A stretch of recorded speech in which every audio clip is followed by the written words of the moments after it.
My name is Michael Santos. I'm the founder of Prison Professors, and we are continuing with our series on daily discussions about what you can do if you're a justice impacted individual. What can you do today that will start advancing your prospects for a better outcome?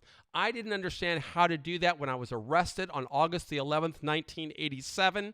And because I didn't understand how to do that, I made a series of catastrophically bad decisions that led to a 45-year prison sentence. It led to 9,500 days in prison. But I can tell you what, that did not destroy me. Just like whatever you're going through today will not destroy you unless you allow it to. And so through our daily discussions, what we try and help people understand is there's always a self-directed path that you can take to begin emerging successfully, to begin building your pathway to emerge successfully. And so I encourage you, if you're listening to this on iTunes or you're watching us on YouTube or seeing us on some other social media channel, you visit the Prison Professor's website and get the resources that you need to snap you out of this despondency and help you start restoring confidence and building a pathway to success. I would love to say that I created all these strategies on my own, but I didn't. I learned from leaders that helped me think differently, leaders that helped me start building a better pathway to success. That's what I want for every justice impacted person, regardless of where you are at what stage in the journey. So I'm going to go ahead and turn over to our website now and start reading from today's lesson, because this is what we pipe into jails and prisons across America. And in today's daily discussion, the topic is about setting goals. We want you to think. Okay? Think today, because leaders teach us a great deal about strategy. All individuals can talk about wanting to succeed. Creating a plan, however, requires us to do more than talk. We need to identify specific goals that we can achieve along the way. Every day, we must work toward the clearly defined goals that we set, knowing those goals will open new opportunities. And as you see, while I'm filming this video, I'm wearing this shirt, Hofstra University, right? I set a goal when I was in prison, a couple of them, and you're going to hear about it in today's daily lesson, but one of them was to come back to society with credentials that would allow me to overcome the collateral consequences that follow mass incarceration. And there are collateral consequences. Homeless camps across America are filled with formerly incarcerated people. And as the founder of Prison Professors, I can tell you one of my tasks or duties or responsibilities, personal or challenges, is to create income opportunities and income streams for people who've gone through the justice system. And you won't believe how many people I meet with advanced degrees that have a really big challenge in getting their income streams back after they've gone through the criminal justice system. And that's why we create these self-directed strategies that anybody can use regardless of where they are in the journey. So today's daily discussion is on setting goals. Now, many people write, and this is where I'll start reading, many people write about the importance of goal setting. The idea of SMART goals makes a great deal of sense. The acronym tells us that when we're setting goals, we should be very specific. We should be able to measure our progress toward the goal. If we use the technique appropriately, we should regularly take active steps toward the goal. The goals should also be realistic. And finally, SMART goals are time-bound. When I learned about good time credits in prison, I understood that I could satisfy the 45-year sentence in 26 years. With limited life experiences, I didn't know how to project that far into the future. At my arrest, I'd only been alive for 23 years.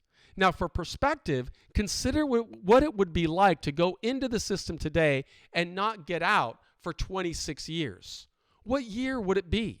How would the world change? What could the person do to get ready? Setting SMART goals could help a person make incremental progress.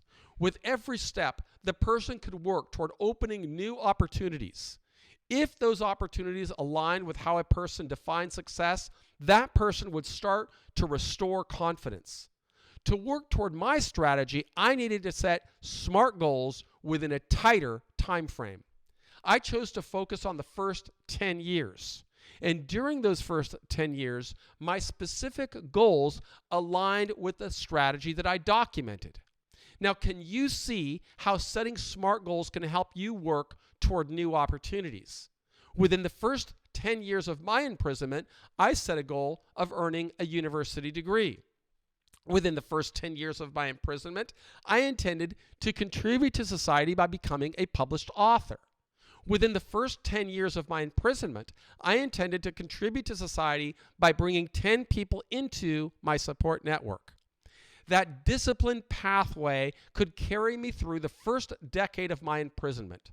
Since I knew what I wanted to achieve during my first decade, I could assess the progress as the weeks turned into months and the months turned into years.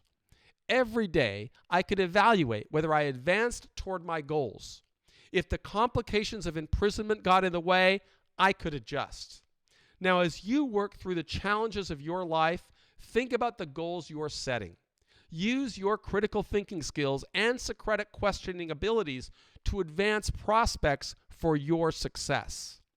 Here are the questions. What specific goals did you work toward last week?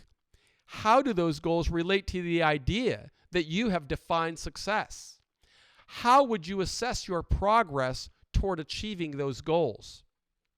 In what ways will the goals that you are setting lead to new opportunities? How will the people you intend to influence in your future react to the disciplined, goal-setting strategy that you have engineered? So what's the word of the day? It's acronym. I want you to define acronym and use acronym in a sentence. You see, these self-directed learning tactics are what's crucial for a person regardless of what stage of the journey they're in. I can't change the past for anyone, nor can I change the future. But what I can do is show you the pathway that helped me conquer for a 45-year prison sentence and come back to society with my dignity intact and with opportunities to thrive and prosper. And these are the little tools that helped me along the way. This is how I was able to persuade administrators at Hofstra University to allow me to earn a master's degree even while I was locked inside of a prison. Don't allow the prison to dictate your prospects for a successful outcome. Don't allow any obstacle. In fact, it doesn't matter what stage of the journey you're in. You can think back to the time when you were first facing these criminal justice proceedings, and it may have been when a grand jury indicted you or before that. I wish I could have spoken with you then, because if I could have, I would have given you some guidance on, hey, how do you adjust your behavior so that you never become the target of an investigation? Or I wish I could have spoken with you at some other stage to help you get a better outcome. This is the goal, but it's not for me to change your life. It's not for your lawyer to change your life. It's not for your family to change your life. It's for you to change your life. And that requires a daily commitment. If you hate being targeted or trapped into the criminal justice system, regardless of what you've done in the past, regardless of what stage you're in right now, you can start sowing seeds for a better outcome. And as we wrote in today's lesson, one of the really essential components to change is to set clear goals. Make sure that they align with how you define success, not how the system defines success, not as your cellmate or the other people in prison tell you what success is. You, what's the best possible outcome for you? The sooner you start thinking about that, the more you are going to empower yourself and restore confidence, because no longer are you waiting for calendar pages to turn. You are really carving your own future. And I want you to architect a future of success. That's the lessons that I learned from leaders, and I have a responsibility to pass that along to as many people as possible. And I hope that through these daily discussions, you are seeing I'm not asking you to do anything that I didn't do.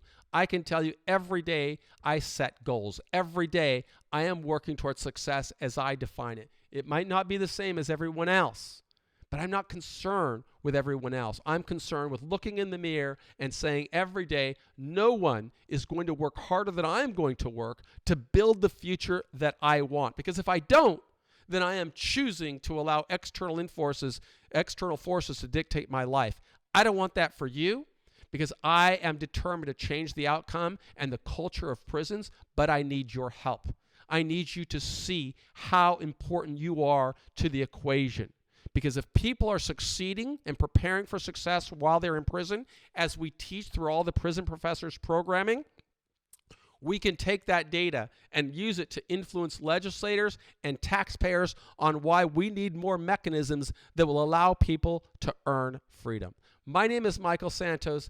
I believe in you. If you're watching this on YouTube or iTunes, I do hope that you will subscribe and visit us at prisonprofessors.com. But if you're in a jail or a prison, I'm imploring you, follow these strategies, these self-directed strategies to architect success in your life. Thanks so much. I believe in you.